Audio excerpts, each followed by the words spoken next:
And I rise like the day. I rise unafraid. I rise up, and I do it 1,000 times again.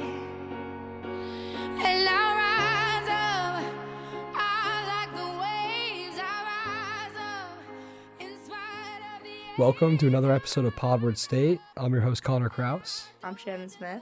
Today we had Hannah Jackson on the pod, a Penn State student studying international politics, and she's on the Reform Future Shapers Advisory Council. What do you think of the conversation? I thought it was awesome. I think the fact that she's a college student, like juggling classes and activities on campus, and then still having time to like travel and advocate for something that she's super passionate about is awesome. Yeah, she's gotten to meet some really cool people too. She went to Michael Rubin's house. She met Lil Baby, Kim Kardashian. So it's pretty cool that she's from such a young age. She's been involved with this for a while. So Yeah, it's very cool. all right, let's get into some headlines. Bow dance, bring it to his feet. Move. So today we have Slaughter back for another round of headlines. Yo. And we also have brand new Podward State contributor, Nepo baby of Pod, new True. one, Ryan Smith. How are you, Ryan? I'm good, Charlie. How are you? Doing very, very well. I'm happy to have you. I'm excited to be here. I'm excited you're happy. I'm excited you're excited. I'm excited too. It's been a long time coming. We've all been waiting for you. You've been our biggest fan for a while. I'm the self-proclaimed number one fan of Pod. You are the number one fan of Pod. So in Podward State fashion, I'm going to ask you two very important questions. First is favorite creamery flavor. Cookies and cream, kind of basic, but not a big. What's it called? It's called cookies and cream. Is it? There's Actually, no didn't know. special name for it, so. All right. Basic bitch. All right. Second, if you were in the Hunger Games, would you run towards it's called the cornucopia or away via a la Katniss Everdeen? It's a Grace Cunningham question right there. I would run away from the cornucopia. I would just try and, I've thought about this actually, I'd try to like throw one final hurrah party, and then I would just probably kill myself at the end of it. Wait, what do you mean a final hurrah party? I would have all of us come to the center. Like, I would run away at first, but then You'd I'd be like dead, plan brother. it. No, I wouldn't though. I'd survive that part. I would kill you first. Okay, that's fine. Slaughter, we already asked you this, right? Yeah, Slaughter's gonna win that yeah, shit. what? There's no question about it, so. Yeah. All right, so Slaughter, how are you doing? We talked I'm about doing Ryan great. too much. I'm doing great. I'm doing amazing. I'm happy to hear that. Do you wanna do Josh Richards, Ryan, and then Slaughter can do the next one? Everyone good with that? I'm great. Sure. Yeah. All right, Ryan, tell us about who's coming to our little college town. So Josh Richards will be speaking at State College Theater on October 19th. Some people have been highly anticipating this. Some people not too excited that he's coming, but I have no opinion. I don't really like Josh Richards very much, So but you do have an opinion. well, okay, yeah, I won't be going to see Okay. him, but Slaughter, you got a take on I Josh have Richards? no idea who this man is. Come on, really? I don't know who this man BFF's is. Pod, TikTok star. Oh, he the one with the fluffy hair. yeah. Not breast I know milk, him. but Yeah, he's I know him. I actually like him for a TikTok like douchebag. I actually think he's a funny guy. All right, Slaughter, what's next? The Globetrotters are coming to the BJC on February 27th. I actually went to a Globetrotters game, and that was. Did you? Yeah, as a kid. When was I went also? Yeah, it was really fun. I was one of the kids. I spun the ball in the finger. I was They one of brought them. you on the court? Yeah. Yeah, It's they, a- That's sick. they brought me on the court, and like looking back on it, I thought it was like such a sick moment. Like I was at like a Knicks game or something, but I just found an old picture, and like we were the only people in the crowd. So I guess I was like, but I ran away. I was terrified of I think his name was Big Easy. It Yeah. was terrifying. He was like 6'8". I ran. Ryan, are you gonna go to the Globetrotters? Maybe I haven't decided yet. I've never seen the Globetrotters in person, but You should go. they're pretty cool. You want to go? Sure. Drunk, sober, high, guys? So there was a fire at the waffle shop in downtown State College. So sad. Love the waffle shop. I've actually never been to the waffle shop in downtown State College, but I've been to the one off of campus. Addison, yeah. And that one's so good. But I kind of have a take about this. Let's I've, hear Here we go. well, no, this isn't even controversial. The inside of that was kind of grimy, and like there wasn't really any structural damage to the waffle shop. So I think this is actually gonna end up being a good thing for them. Really? They can redo the inside, get it all pretty. Oh, a little comeback. That's true. little okay. comeback story, All right. you know? Okay, I can see that. Do you guys wait in that line on like a Sunday morning? Like No. people wait so long for that shit. don't I've do never, that, no. I've never had it. We waited once for like after the Sunday after a football game, but it wasn't that bad. But it DJ was, and Tammy. yep, we did. But it was worth it. All right, very cool, very cool. Penn State to dedicate field hockey complex to former head coach Shar Moret Curtis. Okay. Well, I love Shar personally. She's awesome. She is a Penn State coaching legend. If you don't know about her, get to know about her. Maybe you'll get to know about her really, really soon. I don't know, though. Great coach. Penn Yeah. State legend. I'm glad they're giving her what she deserves. She deserves some recognition, I would argue. Well Yeah. deserved, yeah. It's really cool. Totally. All right, our next headline. This is one I'm really excited about. Shaquille O'Neal owned Big Chicken restaurant to open a state college location. I think it's great. I've heard it's really good. I looked at the website. The food looks fire. It does look good. I'm definitely Really? gonna go when it opens. So Yeah. Where is it going? Does anyone know? I don't know. I don't know. No That's idea. cool. We have a lot of chicken places. We do. We do. Canes, Yeah, Big I think it's Beans. probably gonna take some of the Canes hype away. I hope. I love I think it Canes. I is, don't want yeah. to wait in line. Yeah, wait, exciting. Hold up. Shaq owns a chicken chain? Yeah, Yeah. I Is he, like, actually didn't even know really about rich? it. I didn't know about it until Shaq does everything, Loaded, yes. dude. He's, Yeah, he's in, like, one of every them. commercial. He's a big guy. Yeah, He is I wonder if he'll make an a huge appearance guy. in State College. That would be awesome. He probably. I hope. Probably Hopefully he will. not, but that'd be cool. Yeah, probably not, but you know, Yeah. we can hope. Should it be alright? Penn State hoops to face Georgia Tech in Madison Square Garden on December 16th. I think that's really cool. I'm from New York, so You are from New York? yeah, So am I. Yeah. So So see, I'm from Connecticut, close enough to New York. I think I'll be there. I'll be there too. I'll definitely be there. Yeah, Wait, you live in the city? I'm like 10 minutes outside the city, Where do you live? Rockland. Oh, no shit. Yeah. Oh, nice. Oh yeah, Yeah, I'm but definitely gonna be there. the Garden, I can't wait to go to the I Garden. can't Yeah. wait either. Yeah. So I'm cool. excited. Probably hit the town, watch some ball, see if Coach Rhodes is all that, which I think he definitely is. I think, yeah. I'm excited for this year. I'm sure we'll talk more about that when the season comes near, but yeah, definitely going to be an exciting time in Penn State basketball. Yep. So our final headline is that whose line is anyway to perform at State College Theater on October 20th. That's a good show. Is I it? like that I've show. never Yeah. seen it. I Yeah. actually But I haven't either, like but watched the heard- full thing, but it's like one of those shows that you watch clips of. Is that like it's like Yeah. Yeah, I've improv? seen it on like Yeah. TikTok and They're stuff. pretty good at it. Yeah. It's funny, It's yeah. funny.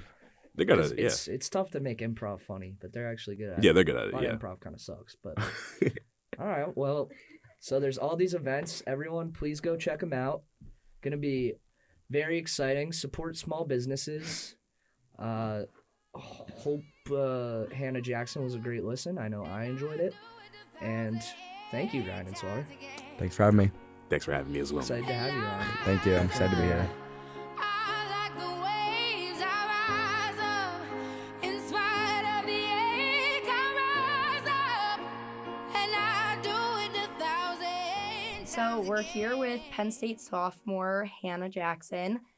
She's studying international politics and she's a part of the Reform Future Shapers Advisory Council. How are you? I'm good. How are you doing? Good. So how did you first become interested in like advocacy? So when I was 2 months old, my father was incarcerated, and at the time, my mom had dropped out of college, or she dropped out of high school, and she had gotten her GED and had no plans of going back to college at all. Her plan was to raise 5 kids while my dad was going to be an electrician.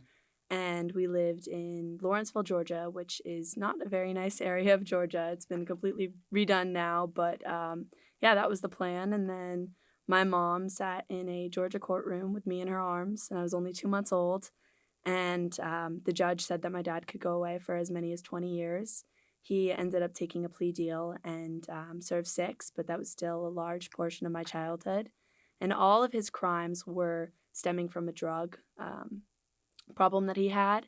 And so my mom thought that he was going to go away and get the rehabilitating help he needs and then come out and be a family man and be ready. But that's not how our system's set up, and that's not how our system works, and that's not what happened for my dad. He was locked away, And they kind of just threw away the key, and then, he ended up getting out on early release 4 years later.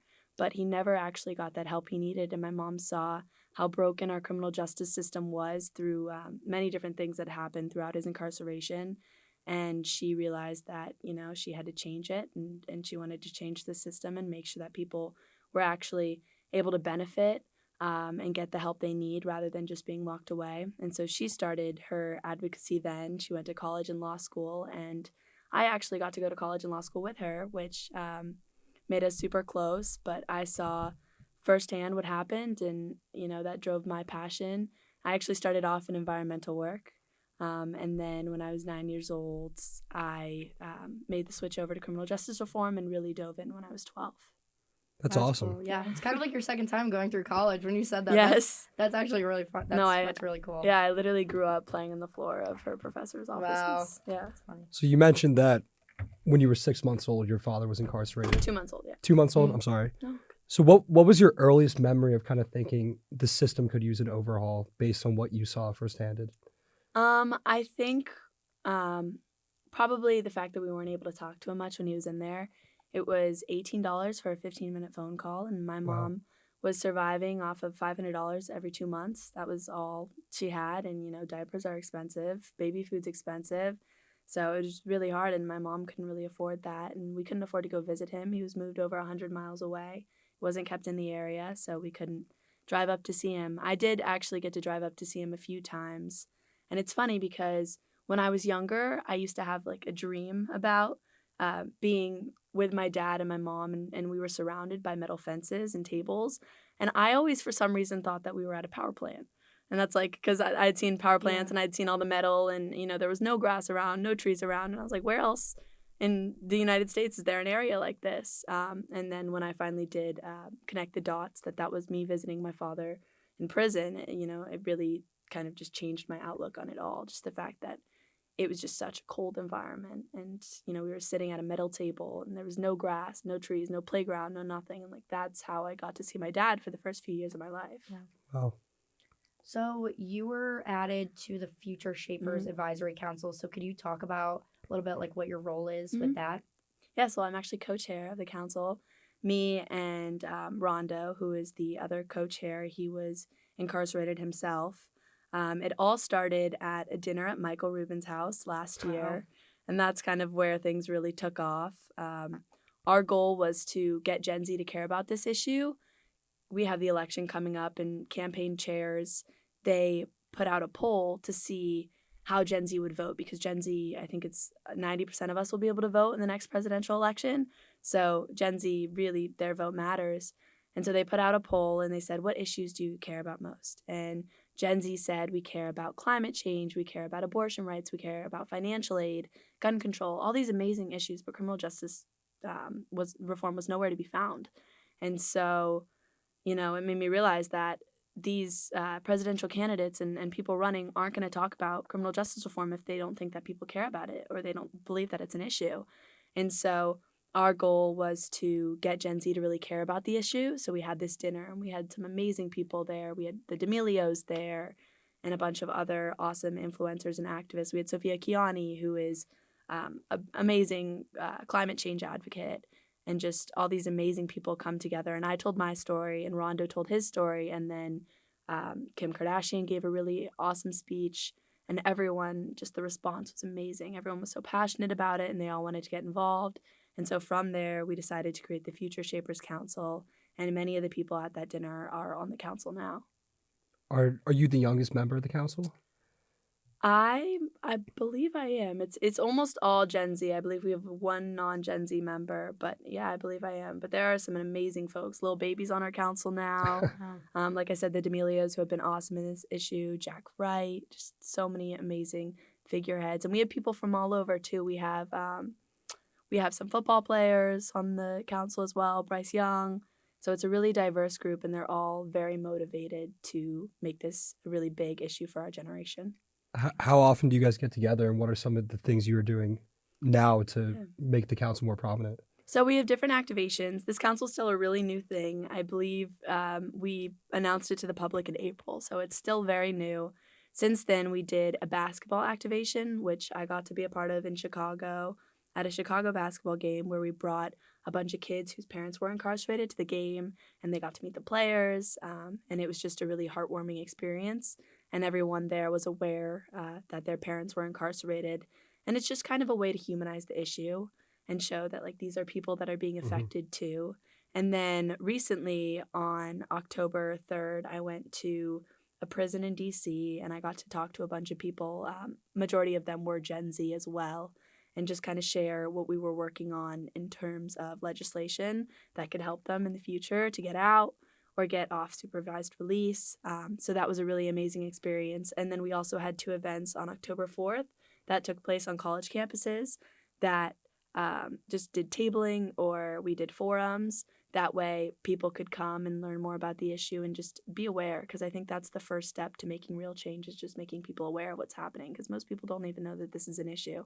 Yeah, is that something that you hope to bring to like Penn State also? I do. We are working on an event happening in the spring. We don't have a date set yet, but I'd love to bring some of our council members here for a forum where we could just open it to the public and share some stories. That's the main thing for me, is not telling my story so much, but telling other people's stories who have been directly impacted. I think that, you know, just humanizing them and humanizing what they've been through and sharing that experience, that's how we get people on board.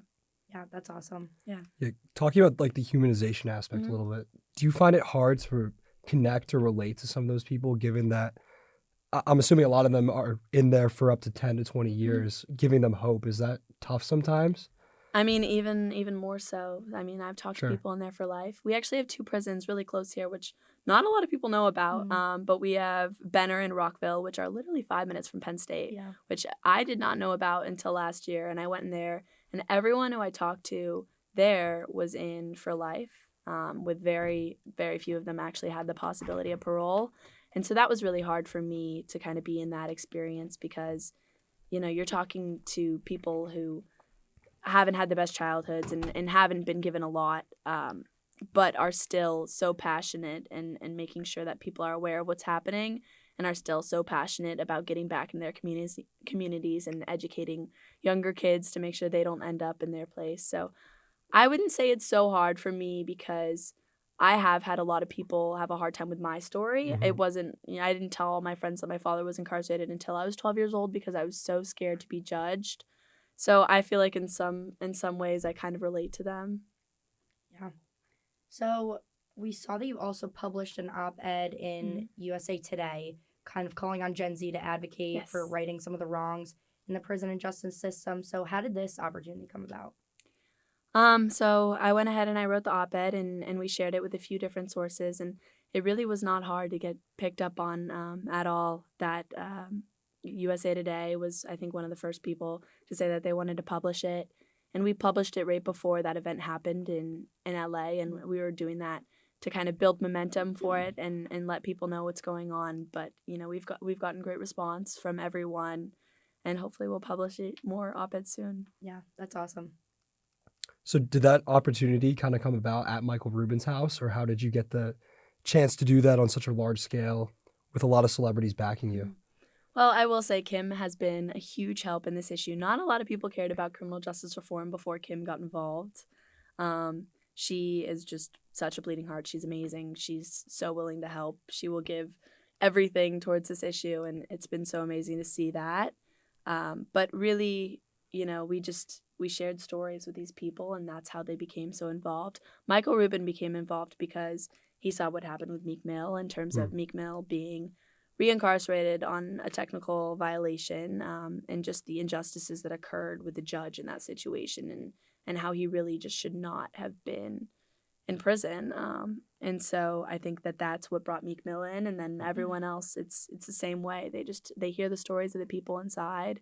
They hear my story, and you know, it's hard not to join the fight after you've heard that. Yeah, I know Connor kind of asked about this, but how has it been like having some of these celebrities like in such close contact with you, and being able to reach out to them for help, and them wanting to help fight for your cause, I guess? It's been amazing, and it's been sort of surprising to some extent. I mean, before Kim got involved in this, if you'd asked me if I thought she would, I would have been like, what? Kim Kardashian's Yeah. helping us fight for this. Michael Rubin's helping us. Charlie D'Amelio. Yeah. All these just amazing people that have such huge platforms, but they've all been so awesome and they're all so humble. I mean, talking to them, I have had close contact, and talking to them, you know, they're just so humble and so incredible and really just willing to give their all to this issue. And that's been amazing to see. Yeah, that's cool. So it seems like, based on your background, you could have had a lot of opportunity to Mhm. study international politics anywhere. Why Penn State, and where are you from originally?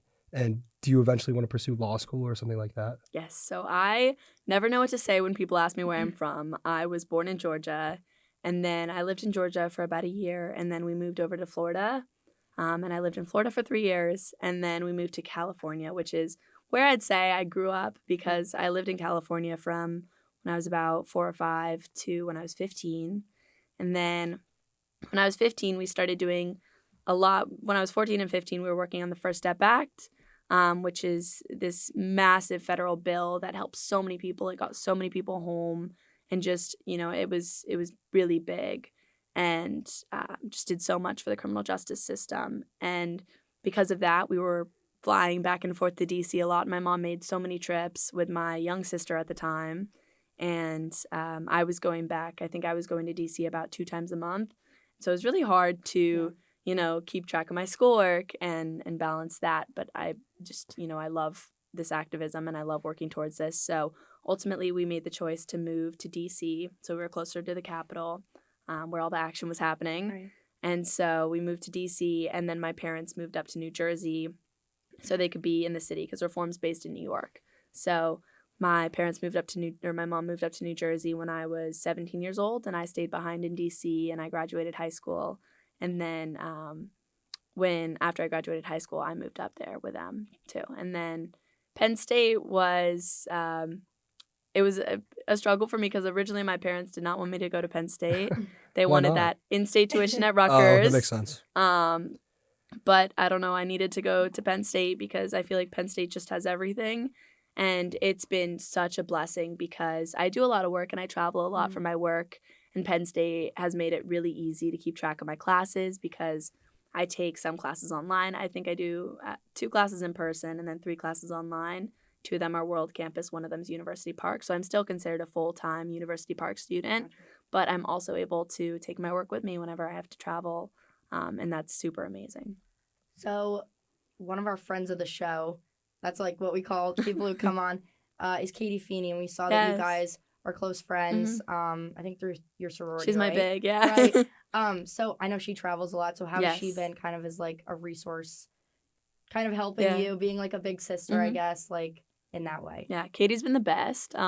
It's so funny. I actually slid into her DMs, and this was before she even became my big in my sorority, and it was right after everything had happened in LA, and I was having a really hard time balancing everything back then. The end of last semester, I was traveling every single week to Chicago, to LA, to New York, and it was really hard to balance everything. So I sent her a DM and I said, hey, you know, you travel a lot and you seem like you really have it under control. Is there any way we can meet and get lunch and you know, just talk it out, and I could take some tips? And she responded, I think, in like 5 minutes, and she was like, yeah, of course, like, let's meet. So we went to Roots, and she, you know, just told me about how I could take some online classes on the side, and just gave me a bunch of tips on how to utilize my time. And she's just been, you know, such a rock for me, and she's been so helpful.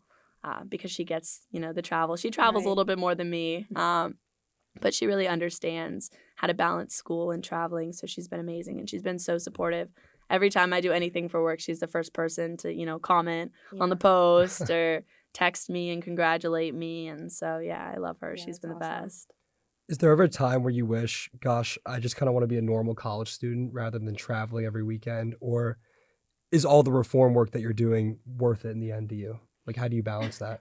Yeah, I mean, it's been hard. It was hard in high school. I missed dances. I missed other opportunities. But in the end, it's all worth it to me. Just, you know, thinking about my personal experience and the fact that I can reunite families, and the fact that I can make sure that people aren't being ripped away from their dads or their moms just makes it all worth it for me.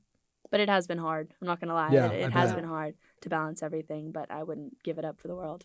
Yeah, so I know you mentioned some of the other things that you have coming up. Is there anything else you can share, like anything exciting you have coming up that you can share? Well, we're working on a huge college activation program right now. Like I said, we already went to 2 college campuses. Our goal is to go to 50. So we want to do different forums and tabling and just really get every single college campus involved. And I can't wait to bring that to Penn State. I'm hoping to bring someone big to Penn State. Oh, there Yeah, we that'll go. be There are people awesome. in. We'll look Yeah. forward to it. Kind of in relation to that, Mhm. who is the coolest person in your phone or your contacts, according to you? I mean, it seems like there are so many. I would say Kim Kardashian. That's Yeah. pretty tough Yeah. to beat. That's Yeah. that's a tough one to Mhm. beat. We do this with all of our guests, but we let them pick like their intro and outro song to the episode. So do you have like a song that is like soundtrack to your life, or like Oh my just a song that you gosh. love right now? I know it's a hard question. You can let me know. I'm later trying to if you want. think. Probably Rise Up. Okay. Andrew Day. I like that Yeah. song. Awesome. And to end every episode, we always ask our guests this. Do you have any advice for college students? I know obviously you're still in college, so it's a little different, Yeah. but you juggle a lot and you seem to balance it well. So if you could give advice to everybody, what would that be? If you're passionate about something, fight for it. Make it happen. You know, you can do a lot more than you think you can. If you see an injustice, speak up. Stand up for it. So thank you so much for coming on and talking with us. This was awesome. Thank you so much for having me. Yeah, thank you. It's great meeting you. It was great meeting you guys as well. And it feels like it's getting hard to breathe. And I know you feel like dying, but I promise we. Now we're gonna get into some sports. I'm here with Connor and Aiden. How are you guys doing? Doing well. How are you, Keely? I'm great. Aiden, how are you? Doing fine. It was an awesome week of Penn State football. How was everyone's experience in Beaver Stadium this weekend? It was good. I mean, it was rainy, but easy win, 63-0. 2 punt returns for the first time in school history was pretty cool. And now on to Ohio State, so that's even more exciting. Can't say I had an experience in the stadium. I chose not to go in. It was too cold for me, but Casual. lost the second half in the house. So it was nice and warm there. That's tough to hear. But yeah, how are you guys feeling ahead of Ohio State, ahead of a big week for us? Good. I mean, it was nice. Penn State football basically had 2 byes. You have the bye week, and then you have UMass, which is 1-6 now. But yeah, Penn State hasn't won in Columbus since 2011. I think the spread is down to 4 points, so it's probably the best chance they've had since then of winning. So I'm excited. I'm personally going there. I know Stutz is going, and a few of our writers are going. So it'll be fun. It's fun going into a big top 10 game knowing Penn State has a chance, and that hasn't happened in a while. So Have you been to the shoe before? I've been once, and they did not have a chance in that game. Penn State lost 63-14. That's tough. Yeah. Yeah, this is the best I felt about Penn State heading into Columbus since probably 2017. That's a game we should have won, but Yeah, I absolutely. think we can get them this Saturday.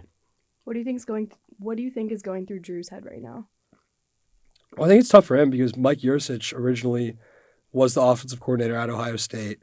Drew grew up in Ohio. I think his mom said Ohio State was the dream for him. He hasn't directly said that. I think he's pretty neutral. He doesn't want to make the Penn State fans mad. But if you grew up in Ohio, your dream is Ohio State. It's similar to kids that grew up in Pennsylvania in Penn State. But yeah, I think they allotted him like 50 tickets for the game on Saturday.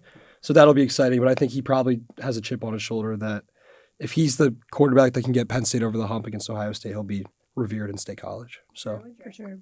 Soccer. Yeah, I heard Drew was pretty stressed out about having to be responsible for assigning all of his tickets. He said he was just handing all of that responsibility off to his mom, which is pretty funny during availability today. But that's awesome. So that'll be an exciting game to watch. for sure. But jumping on to a similar Penn State powerhouse, Penn State women's soccer is undefeated through 15 games so far. So it's been really, really fun to watch that team just continue to be awesome and dominate under Erica Dombach, who's my pick for the vacancy at the U.S. women's national team level. But they just recently pulled off 2 draws on their road trips to Purdue and Northwestern, including a brace from Olivia Borgen to come back and get 1 point against Northwestern, which was pretty exciting. There's just 2 games left in the regular season, so it'll be awesome to see how that pans out as the group heads into the Big Ten tournament, leading the standings, leading the conference at number 1 and the predicted powerhouse, as always. Have you guys been keeping up with women's soccer at all? Yeah, I mean they are a powerhouse, like you said. They have yet to lose, and I don't see them losing anytime soon. To be Yeah. honest with you. Yeah, I think it'll be a great outing against Indiana, Wisconsin, especially at home. Those 2 games left at Jeffrey will be pretty exciting. Similarly, at Jeffrey, the Penn State men's soccer team is rolling with a 7-2-3 record, and just pulled off a huge upset over number 12 Northwestern. So that was massive. Some awesome work from Femi Awadesu and Peter Mangione. But there's just 4 more games on the regular season slate for those guys, and they're ranked number 2 in the Big Ten. But yeah, it'll be really awesome to see them roll into the Big Ten tournament and hopefully get it done for the first time since 2021. But yeah, Penn State women's volleyball crushing it as always. What's new over in Red Claw, Aiden? Yeah, how about that team? They're 13-4 now. They split their road trip 1-1 at Iowa and number 2 Nebraska. Both of them were sweeps. They swept Iowa, then they got swept by Nebraska, unfortunately, in a big game that a lot of people were looking forward to. They went up 2 spots, the rankings from number 13 to 11, so they're continuing to climb. Now they're back home to host Iowa and number 19 Purdue. Awesome. Jess Murzik and Mac Pedraza have just been absolute units and coming out of the transfer portal, so that's been really, really exciting to watch, and hopefully Katie Schumacher-Colley will get a ring, get a title, something for her second year in Happy Valley, so awesome. Tough stuff over at the new Charmwood Curtis field. Under head coach Lisa Bervenchuk Love. So field hockey team, I mean, tough sledding. They're 7-6, but they're still number 16 in the country. They were 1-1 on their last road trip. They beat Michigan State 4-0 to secure a win on the second half of that series. Sophia Gladio, she's still been her typical self. She had 2 goals, while Julian Van Beckham and Mackenzie Alessi each added 1. They had a 2-1 loss at number 16 Michigan, who was number 16 before Penn State. Gladio had another goal in that one. And now they'll return home to host number 1 Northwestern and number 5 Iowa for 2 top 5 battles. So if you guys want to head over to the field hockey stadium, should be some good games. Yeah, this is probably the biggest week of the season. I mean, coming off a loss against a ranked team, they have 2 top 5 teams at home.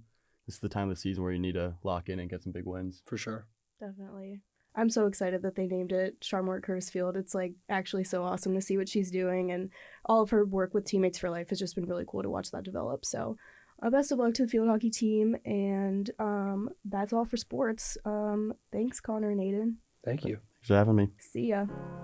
You're broken down and tired of living life on the merry-go-round, and you can't find a fighter.